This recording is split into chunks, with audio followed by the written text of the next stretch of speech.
how to do figure eight. So when I dance with you, I dance with many people. So always notice the figure eight is not very clear. So it's in your hip. Find your hip bone and learn to direct your hip bone diagonally forward. So this will be very good exercise. Plus, as you do it, you will see your foot start turning out. And in this sense, your hip kind of presents your foot.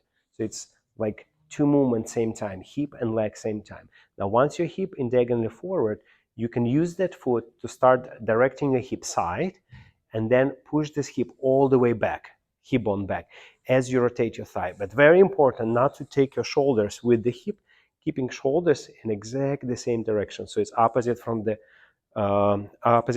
hip movement. Now from here you get, as a result, you have this diagonal, your rib cage and your hip. So this we call transferring. So put your heel first down, heel down. Now use your rib cage to transfer. And as you transfer, as your rib cage get over the heel, over the middle of the foot, over ball of the foot, here you control how high, how long, depends on the timing, how long you want to control, delay this hip.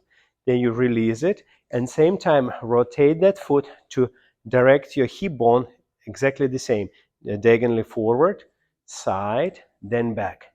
Now from here you have this diagonal, so this is called transferring. So you transfer, then you have hip forward, side, back. Transfer, hip forward, side, back. Transfer, forward, side, back. Transfer. Now, movement of the hip forward, we call it pendulum change. So this is called pendulum change because hip is like this, move like a clock, pendulum change. Now, as you move your hip side, we more call it compression. So you start to compress and your hips start going side.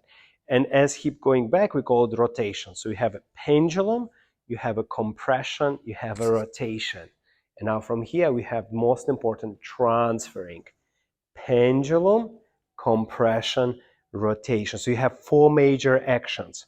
So you have a transferring action, you have a pendulum action, you have a compression, you have a rotation.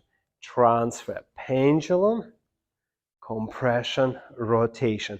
Now again, every of this section are very, you can study it separate. How to transfer? You can transfer slowly with the delayed hip, or you can transfer a little bit faster, release the hip, let that hip get a little bit faster over the leg.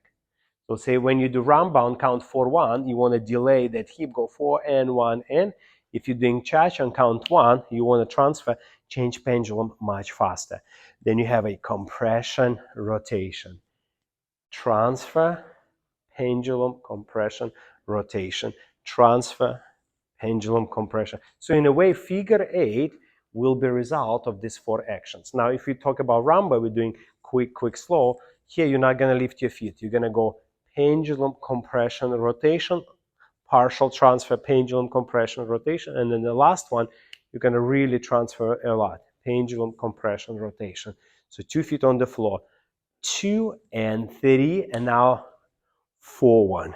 And 2 and 30, and 4-1. And 2 and 30, and 4-1. And on 4-1 is recommended to add a little bit flexible arm style to create a little bit more continuity in the music.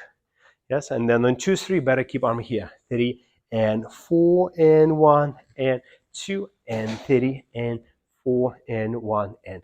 Now for the man, as you dance, you want to more focus on the transferring with your ribcage movement. For the lady, you want to focus more on the pendulum, compression, rotation, especially that pendulum. So more accentuated hip motion. So you have two different versions. So for the man, we look more like this: quick, quick, and slow, quick, quick, slow. For the ladies, we look more hip and hip, more about the hip action, hip and hip. But we can play with that. It's up to your interpretation. Very good.